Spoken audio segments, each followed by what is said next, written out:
Okay, well, since the last video, that it finally turned on, and with the new LCD, it works perfectly. And it's really cool. Didn't think it would have worked, but turns out it did.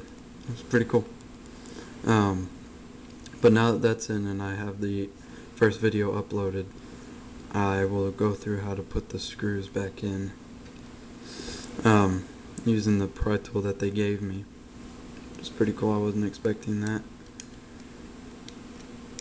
Like this back cover. Okay. First thing we'll do this. Take the adhesive strip off of here. So it just comes off like that, and there's some sticky tape on the back. But then a screw goes right there and right there. And I have them in my little bag I have here.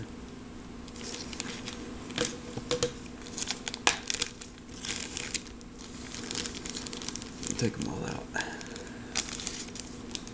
There they are.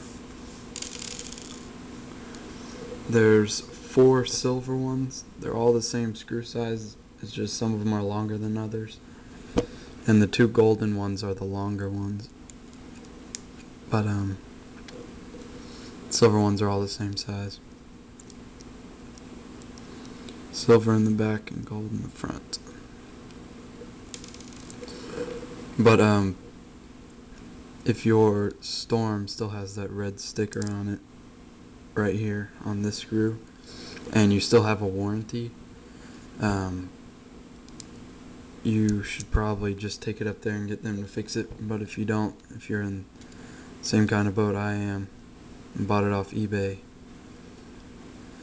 then you can just do it yourself.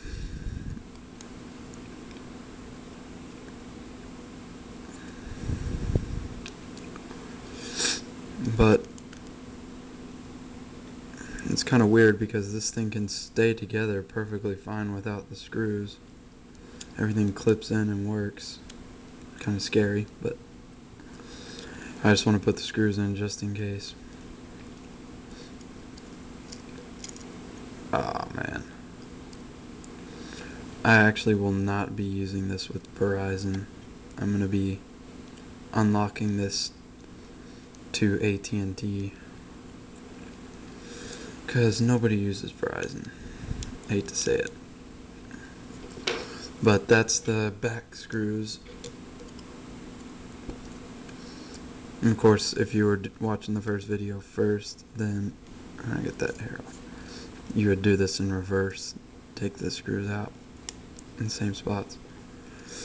You should watch the amount of times you actually take this off because the sticky will wear off.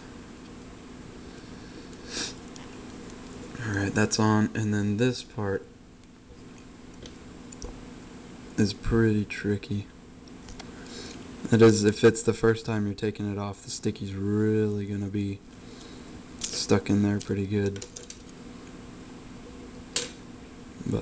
And then the 2 gold screws go right there in those 2 holes.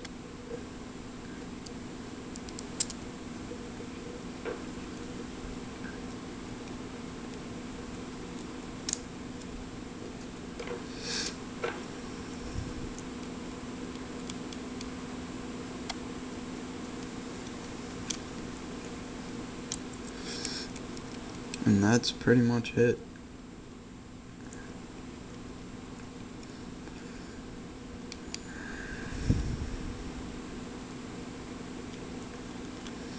Screw them in there pretty good. That's where the SIM card goes, and when I unlock it, that's where my AT&T SIM card will be going. But after that, you just clip it in, press it down, should work fine. There we go. Everything works. Pretty cool. It's an expensive fix, but now you have a working Blackberry Storm. Just not unlocked yet, but it will be. Thanks for watching. And pretty soon on here I will be uploading videos on how to fix an Xbox 360 with 3 red ring of death, because I had purchased one and fixed it and then sold it because it worked fine. And I was just going to put that up there, maybe if you guys want to see how to fix those. But that will be coming up shortly. Thanks for watching.